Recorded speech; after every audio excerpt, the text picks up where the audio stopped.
Hello friends, நம்ம வந்து walking session முடிச்சிட்டோம். அடுத்து எங்களோட வார்ம் அப் செஷன் தான். ஒர்க் அவுட் பண்ணுவோம். ஒர்க் அவுட் தான் இன்னைக்கு. கூட ஆள் இல்லை.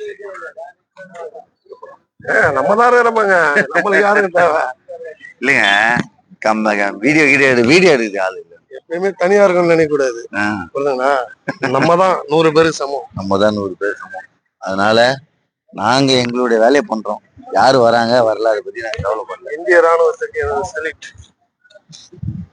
நானும் அந்த சல்யூட் வச்சுக்கிறேன். இந்திய ராணுவம் நமக்காக வாரில் போராடி இருக்காங்க. அதனால நம்ம இங்க இவ்வளவு சுதந்திரமா இருக்கிறோம்னா அது காரணம் அவங்கதான். அதனால அவங்களுக்கு வந்து ஒரு நேற்று ஒருத்தர் வேற இறந்துட்டாரு. ஆமா, சேர்த்து வீர வணக்கத்தை கொடுத்துரு.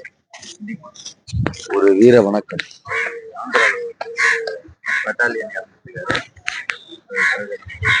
வணக்கம் சொல்லிட்டோம்.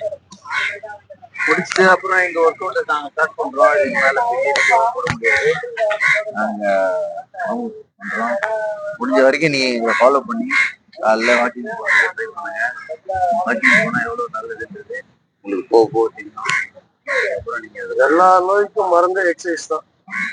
எந்த அளவுக்கு நீங்க எக்ஸசைஸ் பண்றீங்களோ அந்த அளவுக்கு வந்து உடம்பும் ஆரோக்கியமா இருக்கும், மனசும் வந்து ஆரோக்கியமா இருக்கும். நீங்க ஹாஸ்பிட்டலுக்கு போக தேவையில்ல. நீங்க எந்த காரியம் செஞ்சாலும் அதில் தெளிவான ஒரு முடிவு எடுப்பீங்க. முதல்ல பாடி எங்கெல்லாம் ஃபிட்டா வச்சுக்கணும். பாடியை ஃபிட்டா வச்சிருந்தாவே மைண்டு உங்களுக்கு ஆட்டோமேட்டிக்கா ஃபிட் ஆகிடும். அவ்வளோதான். Thank you my dear friends. அடுத்த வீடியோவில் பார்ப்போம். நான் இப்போ ஒர்க் அவுட் பண்ண போகிறேன். வீடியோ ரொம்ப நேரம் போட முடியாது. அதனால் நேற்றே நீங்கள் பார்த்துருப்பீங்க அந்த ஃபுல் வீடியோ. அதை பார்த்து நீங்கள் நல்லா ஒர்க் அவுட் பண்ணிக்கோங்க. இதுக்கப்புறம் நான் ஒர்க் அவுட் பண்ண போகிறேன். பாய்.